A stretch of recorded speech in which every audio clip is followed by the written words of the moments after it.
আলহামদুলিল্লাহি রব্বিল আলামিন ওয়াসসালাতু ওয়াসসালামু আলা সাইয়্যিদিল মুরসালিন আম্মা বা'দ ফাআউযু বিল্লাহি মিনাশ শাইতানির রাজিম বিসমিল্লাহির রহমানির রহিম আসসালাতু ওয়াসসালামু আলাইকা ইয়া রাসূলুল্লাহ ওয়া আলা আলিকা ওয়া আসহাবিকা ইয়া হাবিবাল্লাহ আসসালাতু ওয়াসসালামু আলাইকা ইয়া নাবিয়াল্লাহ ওয়া আলা আলিকা ওয়া আসহাবিকা ইয়া নূরাল্লাহ। আমার প্রিয় মাদানী চ্যানেলের দর্শকবৃন্দ, উপস্থিত হয়েছি আরেকবার অনুষ্ঠান মাদানী চ্যানেল বাংলার প্রিয় নবীর প্রিয় জবাব। এই অনুষ্ঠানের মধ্যে সাহাবায়ে কিরামের জিজ্ঞাসা এবং প্রিয় নবীর জবাব নিয়ে আমাদের এই অনুষ্ঠানের আয়োজন করা হয়। তারা প্রতিনিয়ত সাহাবায়ে কিরাম আলাইহিমুর রিদওয়ান আমার নবী পাকের দরবারে নানা প্রশ্ন নানা জিজ্ঞাসা নিয়ে তারা নবী পাকের দরবারে উপস্থিত হতেন। আর যেই বিষয়গুলি তারা জিজ্ঞাসা করতেন ওই বিষয়গুলি আমাদের জন্য অনেক শিক্ষণীয়, আর আমাদের উপকারের জন্য সাহাবায়ে কিরামরা তারাও অনেক কিছু জিজ্ঞাসা করতেন। তো আজকে ইনশাল্লাহ তেমন একটি বিষয় নিয়ে আজকে আলোচনা করব যে সাহাবায়ে কিরাম আলাইহিমুর রিদওয়ান তারা কি এমন প্রশ্ন করেছেন যার উত্তর নবী পাক কি ইরশাদ করেছেন। ইনশাল্লাহ আজকে সেই বিষয় নিয়ে শুনব। তো আজকে অনুষ্ঠানে আমাদের সঙ্গে রয়েছেন মুবাল্লিগে দাওয়াতি ইসলামী মোহাম্মদ ইমরান আত্তারি ভাই রয়েছেন। ইনশাল্লাহ প্রতি পর্বের ন্যায় আজকের বিষয় নিয়ে আলোচনা করবে, মাদানী ফুল ইরশাদ করবে। তো আসুন আমরা শুরুতেই আমাদের প্রিয় আকা মাক্কি মাদানী মুস্তাফা সরকারে দো আলম নূরে মুজাসম রসুল মুহতাশাম শাফিয়ে উমাম সাল্লাল্লাহু তাআলা আলাইহি ওয়াসাল্লামের উপর দুরূদ শরীফ পাঠ করার ফজিলত শ্রবণ করি। আমাদের প্রিয় নবী রসুল করিম রউফুর রহিম সাল্লাল্লাহু তাআলা আলাইহি ওয়াসাল্লাম ইরশাদ করেন, তোমরা যেখানেই থাকো আমার উপর দুরূদ শরীফ পাঠ করো, কেননা তোমাদের দুরূদ আমার নিকট পৌঁছে থাকে। আসুন একবার বরকতের জন্য আমরা অনুষ্ঠানের মধ্যে দুরূদ শরীফকে শামিল করে নিই। সাল্লু আলাল হাবিব সাল্লাল্লাহু তাআলা আলা মুহাম্মদ সাল্লাল্লাহু তাআলা আলাইহি ওয়াসাল্লাম। মাদানী চ্যানেল দর্শকবৃন্দ, আজকে যে বিষয় নিয়ে আমরা আলোচনা রেখেছি তা হচ্ছে সাহাবায়ে কিরাম আলাইহিমুর রিদওয়ান তারা নবী পাকের দরবারে আরজ করলো, ইয়া রাসূলুল্লাহ সাল্লাল্লাহু তাআলা আলাইহি ওয়াসাল্লাম, আল্লাহ পাকের দরবারে অধিক মর্যাদাবান হতে চাই। নবী পাক সাল্লাল্লাহু তাআলা আলাইহি ওয়া আলিহি ওয়াসাল্লাম ইরশাদ করেন, আল্লাহ তাআলার উপর জিকির করো। নবী পাক সাল্লাল্লাহু তাআলা আলাইহি ওয়াসাল্লাম ইরশাদ করেন, অধিক হারে আল্লাহ তাআলার জিকির করো, অর্থাৎ স্মরণ করো। তো দর্শকবৃন্দ, আমরা শুনলাম যদি কেউ আল্লাহ তাআলার দরবারে মর্যাদাবান হতে চায় তাহলে তার উচিত আল্লাহ পাকের অধিক পরিমাণে জিকির করা, আল্লাহ পাককে স্মরণ করা। দুনিয়াতে আমরা সবাই কিন্তু মর্যাদাবান হতে চাই। এর জন্য আমরা বিভিন্ন উপায় অবলম্বন করি, অনেকের কাছে আমরা যাই। মর্যাদাবান হতে হলে কি কি করণীয় রয়েছে দুনিয়াতে আমরা সেভাবেই করি। অনেক মানুষের কাছে গেলে আমি কিভাবে মর্যাদার অধিকারী হব, কার কাছে গেলে বা আমি অফিসে যেখানে কাজ করি সেখানে তার কাছে আমি কিভাবে মর্যাদাবান হব, সমাজের মধ্যে আমি কি কাজ করলে অধিক মর্যাদাবান আমি হব, আমার মর্যাদা অধিক হারে বৃদ্ধি পাবে। তো আমরা সেভাবেই কাজ করি দুনিয়াতে, কিন্তু আমরা কখনো এটা ভাবি না যে আল্লাহ তাআলার দরবারে এমন কি কাজ করলে আল্লাহ তাআলার দরবারে সম্মানিত হওয়া যায়, মর্যাদাবান হওয়া যায়। তো আমরা আসুন না আজকে যেই বিষয় নিয়ে আমরা আলোচনা রেখেছি যে আল্লাহ তাআলার জিকির যদি আমরা করি তাহলে আল্লাহ তাআলার দরবারে আমরা মর্যাদাবান হতে পারবো ইনশাল্লাহ। তো ইমরান ভাই রয়েছেন ইনশাল্লাহ, তো আপনাকে বলবো যে এই বিষয়ে কিছু মাদানী ফুল দর্শকদের উদ্দেশ্যে। আলহামদুলিল্লাহি রব্বিল আলামিন ওয়াসসালাতু ওয়াসসালামু আলা সাইয়্যিদিল মুরসালিন আম্মা বা'দ ফাআউযু বিল্লাহি মিনাশ শাইতানির রাজিম বিসমিল্লাহির রহমানির রহিম। আমাদের ধারাবাহিক অনুষ্ঠানের আজকের পর্বে যে বিষয়, যে সম্মানিত হওয়ার জন্য অর্থাৎ মর্যাদাবান হওয়ার জন্য নবী পাক সাল্লাল্লাহু তাআলা আলাইহি ওয়াসাল্লাম সাহাবায়ে কেরামদেরকে বললেন, যারা অধিক পরিমাণে জিকির করবে, আল্লাহকে স্মরণ করবে, তা আল্লাহ তাবারক ওয়া তাআলা তাদেরকে মর্যাদাবান বানিয়ে দেবে। আজকে প্রথমে যদি আমরা এই বিষয়ের দিকে যাই, যে আজকে বিশ্বব্যাপী আপনার অস্থিরতা পরিলক্ষিত হচ্ছে। প্রতিটা মানুষ, সেটা ঘর হোক, কোনো এলাকা হোক অথবা দেশ হোক, প্রতিটা মানুষ একটা অশান্তির মধ্যে। আপনার কাউকে যদি প্রশ্ন করা হয়, তার অবস্থা সম্পর্কে যখন জানা যায় তখন সে তার পেরেশানিগুলো বলতে থাকে। আসলে যদি আমরা দেখি যে প্রকৃত শান্তি কোথায়, কোন বস্তুর মধ্যে, কেউ শান্তির সন্ধান অধিক টাকার মধ্যে মনে করেন যে যদি আমি অর্থের মালিক হয়ে যাই তাহলে হয়তো শান্তি পাওয়া যাবে। যদি আমি একটু ভ্রমণে যাই, একটু ভ্রমণ দেশ বিদেশ থেকে যদি একটু ঘুরে আসি, হয়তো শান্তি পাওয়া যাবে। আসলে কেউ বিভিন্ন ধরনের গল্পের কিতাব বলেন, গল্পের যে বই আছে, উপন্যাস আছে, সেগুলি স্টাডি করা শুরু করে, হয়তো এর মধ্যে কোনো প্রকারে শান্তি পাওয়া যাবে না।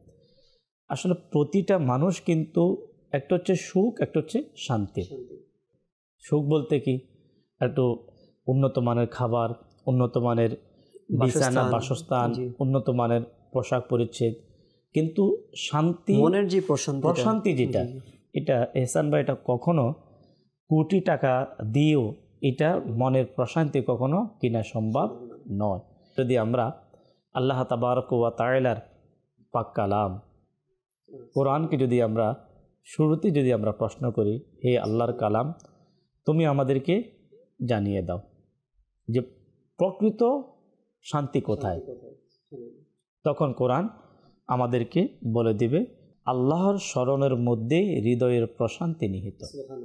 দেখেন, এখন যেহেতু শান্তি কোথায় কোরআন আমাদেরকে বলে দিয়েছে, এবার আমি আপনি মাদানী চ্যানেলের দর্শক, আমরা অন্য কোনো উপায়ে যদি হাজারো চেষ্টা করি, শান্তি পাওয়া যাবে না। আল্লাহ তাবারক ওয়া তাআলার স্মরণের মধ্যে, জিকিরের মধ্যে, আরবিতে জিকির বলে, বাংলাতে স্মরণ, উর্দুতে হয়তো ইয়াদ বলে, ইয়াদে খোদা, ইয়াদে রসুল, স্মরণ। তো আল্লাহ তাবারক ওয়া তাআলার জিকিরের মধ্যে হৃদয়ের প্রশান্তি নিহিত। এমনও কিছু মানুষ যারা অন্তরের প্রশান্তি নিয়ে জীবন অতিবাহিত করে যাচ্ছে, কেউ অন্তরের মধ্যে অস্থিরতা নিয়ে জীবন অতিবাহিত করে যাচ্ছে। আপনি যেখানে যাবেন দুই ধরনের ব্যক্তি আপনি পাবেন, কেউ শান্তি, কেউ অশান্তির মধ্যে। যারা শান্তির মধ্যে তারা কি কাজ করেন, তারা কোন জিনিসটাকে তারা অ্যাপ্লাই করে যাচ্ছে, যে কারণে তারা মনের দিক থেকেও শান্তি, পারিবারিক দিক থেকেও শান্তি, ব্যবসা করতে গিয়েও সেখানে শান্তি। যদিও দেখতে মনে হয় তারা খুব অভাবের মধ্যে আছে, কিন্তু তারা শান্তিতে আছে। তো এই শান্তি, হৃদয়ের প্রশান্তি, এই যে প্রশান্তিটা যারাই লাভ করেছে, তারা কিভাবে লাভ করেছে, তারা অন্য কোনো পদ্ধতি, কোনো সিস্টেম তারা ব্যবহার করে না। তারা কোরআনুল কারীমের এই নির্দেশনা, অর্থাৎ তারা আল্লাহ তাবারক ওয়া তাআলার জিকিরের মধ্যে আল্লাহকে ইয়াদ করার মাধ্যমে তারা কিন্তু মনের প্রশান্তিটা তারা কি লাভ করেছে। এখানে আরেকটা বিষয় যেটা হয়তো অনেক সময় আমাদের প্রশ্ন আসতে পারে, যে আল্লাহ তাবারক ওয়া তাআলাকে আমরা কিভাবে স্মরণ করব। যে এখন স্মরণ করা বা জিকির, আমরা অনেক সময় এটা মনে করে থাকি যে আল্লাহ আল্লাহ বা লা ইলাহা ইল্লাল্লাহ, এগুলিও জিকির। তো এটাই এর মধ্যে কি জিকির সীমাবদ্ধ, নাকি জিকিরের আরও কোনো প্রকারভেদ কি রয়েছে এই বিষয়ে? যদি এই বিষয়টা, যে জিকিরের, যদি আমরা জিকিরের দিকে যাই, প্রথমত কিতাবের মধ্যে এটাকে 3 ভাগে ভাগ করা হয়েছে। প্রথম নম্বর হচ্ছে মৌখিকভাবে জিকির, যেটা আমরা আল্লাহু আকবার অথবা সুবহানাল্লাহ, আলহামদুলিল্লাহ, মাশাআল্লাহ, এভাবে ইস্তিগফার আমরা করে থাকি। এই সবগুলা আমরা আজান দিয়ে থাকি, ইকামত দিয়ে থাকি, তেলাওয়াত যেটা আমরা করে থাকি, এই সকল যে একটা মৌখিক। আর সেকেন্ড নাম্বার হচ্ছে যেটাকে বলা হচ্ছে অন্তরের জিকির। আচ্ছা, অন্তরের জিকিরটা কীভাবে? তাকে অন্তরের মধ্যে আল্লাহ তাবারক ওয়া তাআলাকে স্মরণ করা, ইয়াদ করা, আল্লাহ তাবারক ওয়া তাআলা যে একাত্মবাদ, আল্লাহ তাবারক ওয়া তাআলা সবচাইতে ক্ষমতাশীল, আল্লাহ তাবারক ওয়া তাআলা সবচাইতে বড় রিজিকদাতা, আল্লাহ তাবারক ওয়া তাআলা বান্দার যে স্রষ্টা, বান্দার লালন পালন থেকে শুরু করে সব কিছু আল্লাহ তাবারক ওয়া তাআলা করে থাকেন। এই বিষয়গুলো অন্তরের মধ্যে ভাবনা, ভাবতে থাকা, যেখানেই যাক, যেই পরিস্থিতি থাকুক, তার অন্তরে এটাই যে আল্লাহ তাআলার সঙ্গে রয়েছে, আল্লাহ তাবারক ওয়া তাআলা সব দেখছেন। এখানে একটা জিনিস এহসান ভাই, হযরতে হাসান বসরি রহমতুল্লাহ তাআলা আলাইহি, তিনি জিকিরকে আবার ওনার দিক থেকে উনি 2 ভাগে এটাকে বর্ণনা করেছেন। যে একটা জিকির হচ্ছে আমরা যেটা মৌখিকভাবে আমরা জিকির করি, আল্লাহকে স্মরণ করি। আরেকটা হচ্ছে যে অন্তরের যে জিকিরের ব্যাপার, ইমাম হাসান বসরি রহমতুল্লাহ তাআলা আলাইহি তিনি বলেন সবচেয়ে উত্তম আফজালুল জিকির, সবচাইতে উত্তম জিকির হচ্ছে সেটাই যখন ইবলিশ শয়তান মানুষকে আল্লাহর নাফরমানি, মিথ্যা বলতে, সুদ খাওয়া, হারাম কথা বলা, হারাম দেখা, হারাম শোনা, এই সকল কাজে যখন কোন একজন মানুষকে শয়তান যখন প্ররোচনা দিতে থাকে, ওই সময় আল্লাহকে স্মরণ করে গুনাহ থেকে বিরত থাকা, এটাকে হাসান বসরি রহমতুল্লাহ তাআলা আলাইহি বলছেন এটা হচ্ছে আফজালুল জিকির, সবচাইতে বড় জিকির। তাহলে এই যে দ্বিতীয় নাম্বার, প্রথম নাম্বার আমরা কি শুনলাম? মৌখিক জিকির, আর সেকেন্ড নাম্বার হচ্ছে অন্তরের জিকির। আর অন্তরের জিকিরের ব্যাখ্যা ইমাম হাসান এটাই আসল। দেখা গেছে মুখে অনেকে জিকির করি, আল্লাহ আল্লাহ তো জিকির করছি, এমনও ইমাম ভাই দেখা যায় যে তসবিহ হাতে আছে, জিকির তো করছি, অনেকে তসবিহ পাঠ করতেছে, অন্যদিকে এদিক সেই তাকাচ্ছে, হারামের দিকেও তাকাচ্ছে, ধ্যান অন্যদিকে, গুনাহ থেকেও সে বাঁচতে পারছে না, কিন্তু মুখে জিকির করছে, জিকির জারি আছে। তো উত্তম জিকির যেটা ইমাম হাসান বসরি রহমতুল্লাহ তাআলা আলাইহি যেটা বলেন, আসলে বাস্তবিক পক্ষে যদি কোনো ব্যক্তি তার অন্তর থেকে তার রবকে স্মরণ করে, অন্তর থেকে আল্লাহ তাবারক ওয়া তাআলাকে স্মরণ করে যে কেউ জানে না, কেউ দেখছে না, আমি এখন যে কাজ করতে যাচ্ছি এই কাজটা আল্লাহ এবং তার রসুল এই কাজের মধ্যে অসন্তুষ্ট, আমি আল্লাহকে ভয় করি, আমি আল্লাহকে স্মরণ করি, আল্লাহ দেখতে পাচ্ছে, এই কথা মনে করে আমি কি করলাম? আল্লাহকে স্মরণ করে আমি গুনাহ থেকে বিরত থাকলাম, তাহলে এটাকে বলা হচ্ছে আফজাল জিকির। তিন নাম্বার অঙ্গ প্রত্যঙ্গের জিকির। আল্লাহ রব্বুল আলামিন আহকামুল হাকিমিন আমাদের দেহের মধ্যে আমাদেরকে যে অঙ্গগুলো, আমাদেরকে হাত, আমাদের পা, আমাদের অঙ্গ যে শরীরে বলে, আপনার চোখ বলেন, কান বলেন, আমাদের মাথা বলেন, এভাবে আমাদের যে অঙ্গগুলো আল্লাহ রাব্বুল আলামিন আমাদেরকে দিয়েছেন।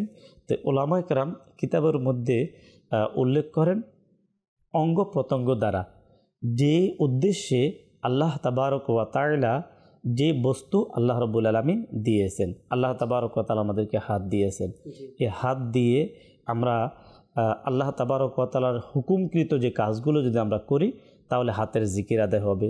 চোখ দিয়ে যে সকল বিষয়গুলো দেখার জন্য আল্লাহ তাবারক ওয়া তাআলার এবং আল্লাহর হাবিব সাল্লাল্লাহু আলাইহি ওয়াসাল্লাম হুকুম দিয়েছেন, সেগুলো যদি যাতে আমরা দেখি, কান দিয়ে আমরা সেগুলোই শুনি, পা দিয়ে আমরা ওই কাজগুলোই আমরা করি যে কাজগুলো করার দ্বারা আল্লাহ এবং তার রসুলের সন্তুষ্টি, তাহলে আমাদের অঙ্গ প্রত্যঙ্গের যে ওই সকল অঙ্গ প্রত্যঙ্গের জিকির আদায় হয়ে যাবে। এখানে যদি আমরা আসলে অনেক সময় আমরা জানি না যে জিকিরের প্রকারভেদ কি, যে মুখের মাধ্যমে জিকির হয়, অন্তরের মাধ্যমে কি, যেমন এই যে আপনি থার্ড যেটা বললেন, এটা হয়তো বা অনেক দর্শকের অজানা ছিল, এটা নতুন একটা বিষয়, মানে অনেকে জানতে পারলো বিষয়টা। এখানে আসলে আমরা প্রতিনিয়ত যখন আমরা নামাজ পড়ি, তো নামাজ পড়তে গিয়ে কিন্তু আমাদের হাত ব্যবহার হয়, তখন ওই হাতটা কিন্তু আল্লাহ জিকিরের মধ্যে লিপ্ত। আমি যখন তাসবিহ পাঠ করি, তাসবিহ পাঠ করার সময় আমার আঙ্গুলগুলোকে যখন আমি ব্যবহার করি, তখন কিন্তু আমার এই আঙ্গুল সমূহ আল্লাহ জিকিরের মধ্যে লিপ্ত। কেন? এই কাজ দিয়ে আল্লাহর হুকুম পালন করা হচ্ছে। আমি চোখ দিয়ে যখন পাক কালামকে জিয়ারত করলাম, চোখ দিয়ে আমি যখন ভালো কিছু আমি অবলোকন করলাম, তখন আমার এই চোখ আল্লাহর জিকিরের মধ্যে কি, মানে চোখ যে কাজটা করে যাচ্ছে এই কাজটা আল্লাহর হুকুম, ভালো কাজ, তখন এটা চোখের জিকির আদায় হচ্ছে। তো ইমরান ভাই, আসলে এরকম বলা হয়েছে যে আল্লাহ তাআলার জিকির করা, যেমন এই প্রসঙ্গে কুরআনুল কারীমের মধ্যে সূরা বাকারার 152 নং আয়াতে আল্লাহ তাআলা ইরশাদ করেন, যার অনুবাদ কানজুল ঈমান হতে, যে সুতরাং তোমরা আমার স্মরণ করো, আমি তোমাদের চর্চা করব। সুবহানাল্লাহ। দেখেন যে আল্লাহ তাআলাই কিন্তু আমাদেরকে বলে দিয়েছেন, যদি আমরা আল্লাহ পাককে স্মরণ করি, আল্লাহ আমাদের চর্চা করবে। এটা কতই না উত্তম, সেই বান্দা কতই না সৌভাগ্যবান যেই বান্দাকে আল্লাহ তাআলা স্মরণ করেন। যে সাইয়েদুনা সাবিত বুনানি রহমতুল্লাহ আলাই, তো তিনি একবার বলেন যে আমার রব তাবারক ওয়া তাআলা আমাকে স্মরণ করে কখন, এটা আমি জানি। তো লোকেরা অবাক হয়ে গেল, আরজ করলো যে আল্লাহ তাআলা আপনাকে স্মরণ করে, কখন স্মরণ করে এটা আপনি কি করে জানেন? তো বিষয়টা আসলেই অবাক হওয়ার মতো। তো সে বলল যে আমার রব তাবারক ওয়া তাআলার যখন আমি স্মরণ করি, অর্থাৎ আল্লাহ পাকের জিকির আমি যখন করি, তখন আমার আল্লাহ তাআলা আমাকে স্মরণ করে। তো এর থেকে আমরা জানতে পারলাম যে আমরা যখন আল্লাহ তাআলার জিকির করি, শুধু আমরা জিকির করি, আল্লাহ শোনে না বা আল্লাহ জানে না এমন না। বরং আমি যতক্ষণ জিকির করব আল্লাহ আমার ততক্ষণই আমার চর্চা করবে, আমাকে স্মরণ করতে থাকবে। যেমনিভাবে হাদিসে পাকের মধ্যে বলা হয়েছে এমনটা যে নবী পাক সাল্লাল্লাহু তাআলা আলাইহি ওয়াসাল্লাম তিনি ইরশাদ করেন, যদি কেউ লা ইলাহা ইল্লাল্লাহ, এটা আল্লাহ পাকের একটা জিকির, যে ব্যক্তি 100 বার এটা পাঠ করবে, তো যখন কাল কিয়ামতের সময় হবে তাকে যখন উঠানো হবে তার চেহারার মধ্যে এমন নুরানি আলো হবে যেটা পূর্ণিমার চাঁদের ন্যায়ের মতো। সুবহানাল্লাহ। হাদিসে পাকের মধ্যে আসছে এই সুবহানাল্লাহ বলার সাথে সাথে তার জন্য জান্নাতের মধ্যে একটা বৃক্ষরোপণ করা হয়। সুবহানাল্লাহ। দেখুন, এই যে আমি আপনি অনেক সময় আমরা দুনিয়ার লাভটা দেখি, এই কাজ করলে এটা পাওয়া যাবে, এইভাবে শ্রম দিলে এইভাবে সম্পদ পাওয়া যাবে। আমরা যদি বিজনেস ব্যবসাতে যদি এভাবে যদি ওয়ার্ক করি, এভাবে যদি আমরা কাজ করি, তাহলে ব্যবসা আমার আপনার খুব দ্রুত ডেভেলপ হবে। সব জায়গাতেই আমরা কিন্তু নিজের লাভটা খুঁজি। কিন্তু আমরা দেখা যাচ্ছে যে আখিরাতের ব্যাপারে যে আমি আমার সময়, এই অবসর সময় আমি চাইলে আমার দৈনন্দিন যে কাজ, এই কাজের পাশাপাশি আমি চাইলে আল্লাহ তাবারক ওয়া তাআলাকে স্মরণ করতে পারি, জিকির করতে পারি, কোরআন তেলাওয়াত করতে পারি। এই মুখ দিয়ে মহান রব্বুল আলামিন এই মুখের নিয়ামত আমাকে দিয়েছে। আপনি অসংখ্য মানুষকে দেখেন না যারা কথা বলতে পারে না, চাইলেও কিন্তু তারা মুখ দিয়ে সুবহানাল্লাহ বলার শক্তি নেই। তাই যে আল্লাহ তাবারক ওয়া তাআলা আমাকে দিয়েছে, আমি একটু যদি ভাবি যে কত মানুষ তারা এই হাত দিয়ে চাইলেও তার একটু নেকির কাজ করতে পারছে না, কেন তার হাত নেই। অনেকের এমন আছে যার পা নেই, সে চাচ্ছে কিন্তু সে পা দিয়ে একটু কী করবে, নেকি করবে, কিন্তু পা নেই। তা আল্লাহ রব্বুল আলামিন আমাকে পা দিয়েছেন, আমাকে হাত দিয়েছেন, আমাকে জবান দিয়েছেন। আমি আল্লাহর শুকরিয়া আদায় করে আমি আমার এই অঙ্গ প্রত্যঙ্গগুলোকে আমি জিকিরের মধ্যে কি করি, আমি লিপ্ত রাখার আমি চেষ্টা করি। দেখুন, আজকে দুনিয়াতে হয়তো যারা মর্যাদাবান আমরা তাদেরকে বলি, যারা কিছু অর্থের মালিক হয়, ক্ষমতার মালিক হয়, তাদেরকে আমরা সম্মানিত বলি।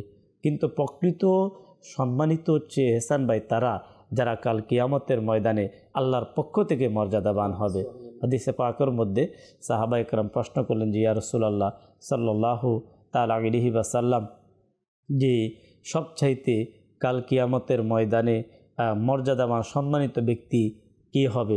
তখন হাদিসে পাকের মধ্যে এভাবে এসেছে যে সবচাইতে কাল কিয়ামতের ময়দানে সবচাইতে উত্তম এবং সম্মানিত হবে তারা ওই সকল জিকিরকারী পুরুষ এবং জিকিরকারী নারী। হযরতে জুনাইদ বাগদাদি রাহমাতুল্লাহ তাআলা আলাইহির জীবনীর মধ্যে একটি ঘটনা পাওয়া যায়। তিনি আল্লাহকে কি পরিমাণে আপনার স্মরণ করতেন। আপনার 30 সেলুন দোকানে গেলেন, তো যখন সেলুন দোকানে গেলেন, সেলুন দোকানদার যারা নাফিদ, ওনার গোফগুলা কি আপনার ছোট করার জন্য কাজ শুরু করলো, কিন্তু দেখতে লাগলেন যে তিনার ঠোঁটগুলো বারবার নড়াচড়া হচ্ছে। বলে, হুজুর আপনি একটু মেহেরবানি করে আপনার মুখ বন্ধ করুন, আমি যাতে কাজটা কি করতে পারি, করে নিতে পারি। তিনি বলেন, প্রয়োজনে আমার চামড়া কি হবে, কেটে যাবে, তারপরও কিন্তু আমি আমার এই জবান দিয়ে আমি আমার রবের জিকির করা আমি বন্ধ করব না।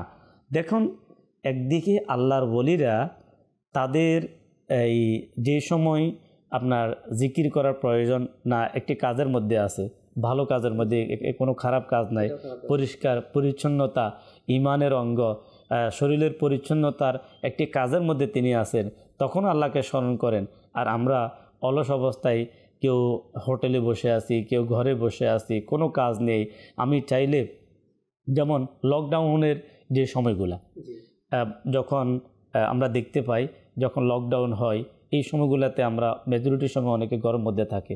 এখন ওই সময় যে সময়কে গুরুত্ব দিয়ে আমি একটু তাসবিহ নিলাম, আমি 1000 বার দুরূদ শরীফ পড়লাম, 1000 বার সুবহানাল্লাহ পাঠ করলাম, অথবা সুবহানাল্লাহি ওয়া বিহামদি আমি পাঠ করলাম। আসলে এখানে সময় আমাদের হাতে আছে, কিন্তু সবচাইতে বড় সমস্যা হচ্ছে আমাদের মন মানসিকতা।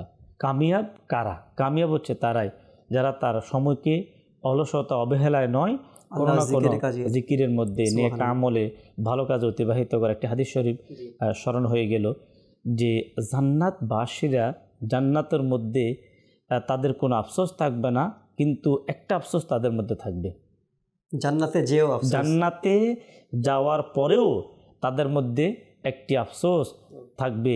ওই আফসোস দুনিয়াতে যেই সময় তারা আল্লাহর জিকির থেকে উদাসীন ছিল, ওই সময়টার জন্য তারা আফসোস করবে, হাই আমি যদি ওই সময়কেও আল্লাহ জিকির করতে পারতাম। কেন? জান্নাতের মধ্যে সবার নেকি অনুযায়ী, আমল অনুযায়ী কিন্তু এক একজনের মর্যাদা থাকবে। তখন সে হয়তো ভাবতে থাকবে, যদি আমি ওই সময়গুলো আল্লাহ জিকির করতাম, আমি চাইলে ওই সময় আমি কোরআন তেলাওয়াত করতে পারতাম, আমি চাইলে ওই সময়টা ভালো কাজ করতে পারতাম, কোরআন শিখতে পারতাম, মানুষকে ওই টাইমে আমি কোরআন শিখাতে পারতাম।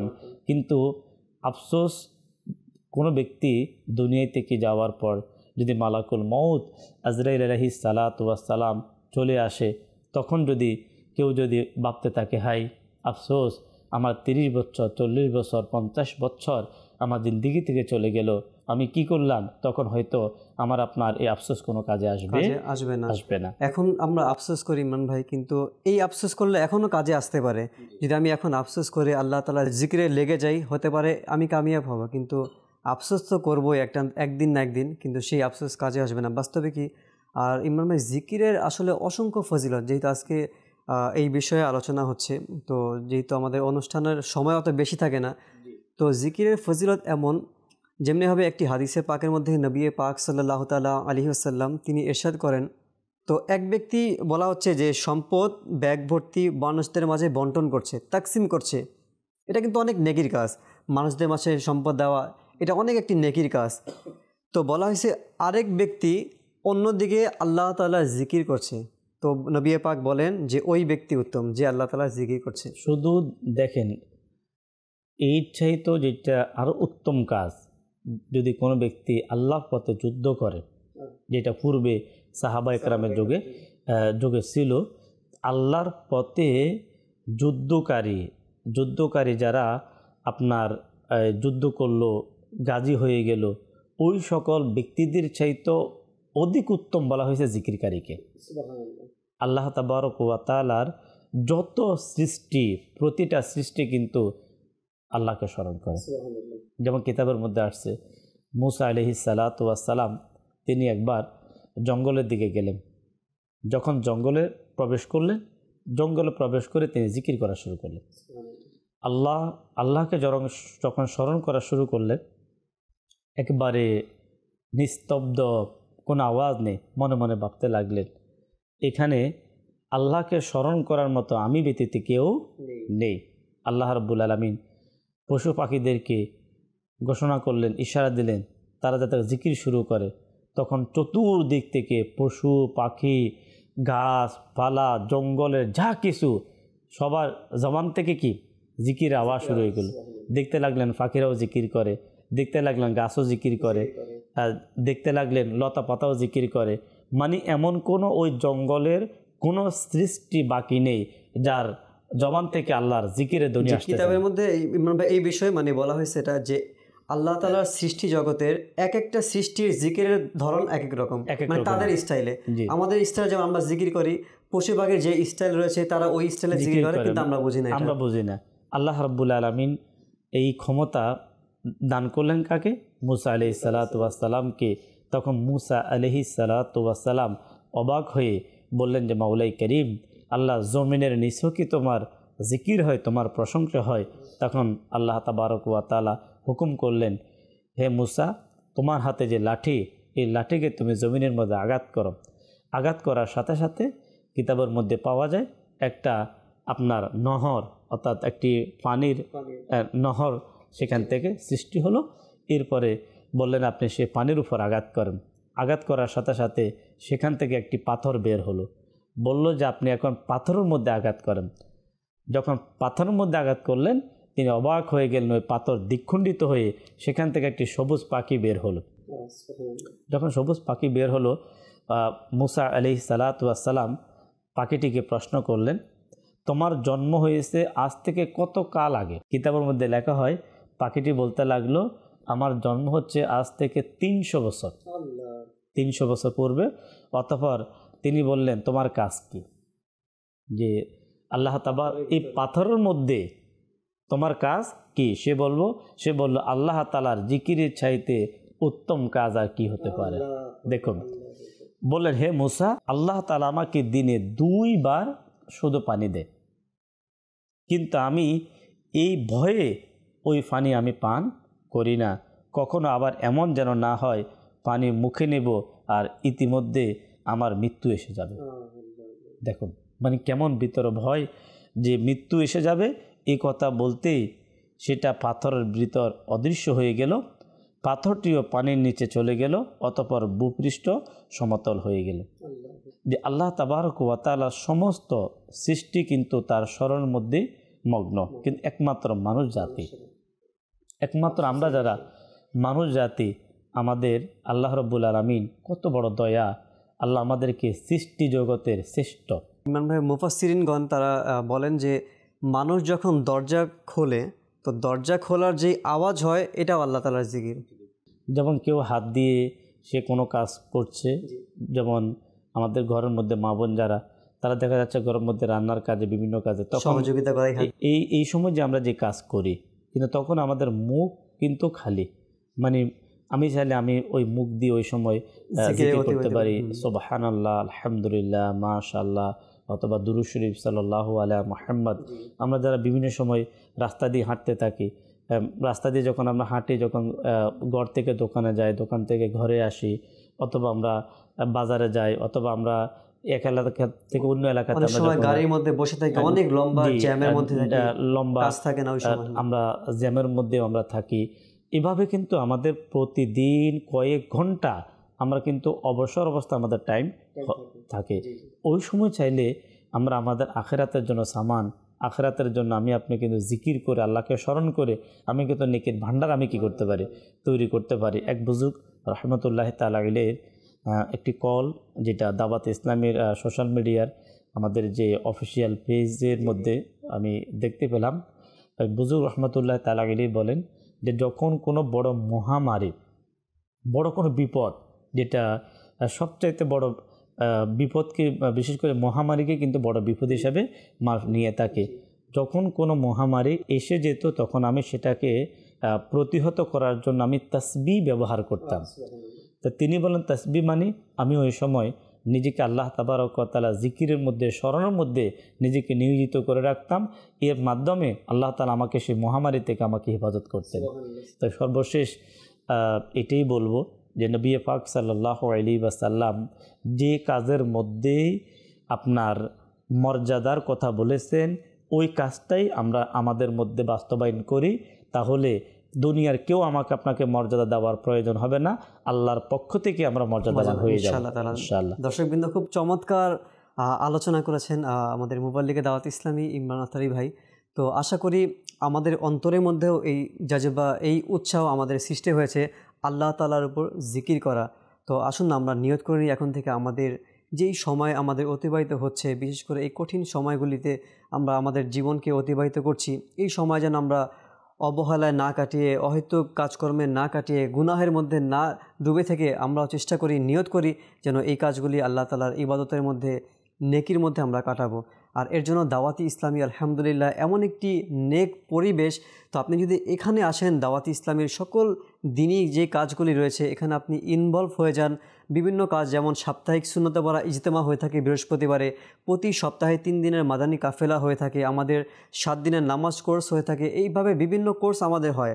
আপনি যদি এই কোর্সগুলি থাকেন, দাওয়াতি ইসলামীর এই নেক সংগঠনের সঙ্গে যদি আপনি সময় অতিবাহিত করেন, ইনশাল্লাহ আশা করা যায় আপনার প্রতিটি সময় ইনশাআল্লাহ তাআলা আল্লাহর স্মরণের মধ্যে কাটবে। আল্লাহ তাআলা আমাদেরকে সেই তৌফিক দান করুক, আমিন। বিজাহিন নবী ইল আমিন সাল্লাল্লাহু তাআলা আলাইহি ওয়াসাল্লাম। দর্শকবৃন্দ, আগামী পর্বে ইনশাআল্লাহ তাআলা আমরা আরেকটি বিষয় নিয়ে, খুব সুন্দর একটি বিষয় নিয়ে আমরা আলোচনা করব। ততক্ষণ পর্যন্ত ভালো থাকুন, সুস্থ থাকুন, মাদানী চ্যানেলের সঙ্গেই থাকুন। সাল্লু আলাল হাবিব সাল্লাল্লাহু তাআলা আলা মুহাম্মদ সাল্লাল্লাহু তাআলা আলাইহি ওয়াসাল্লাম।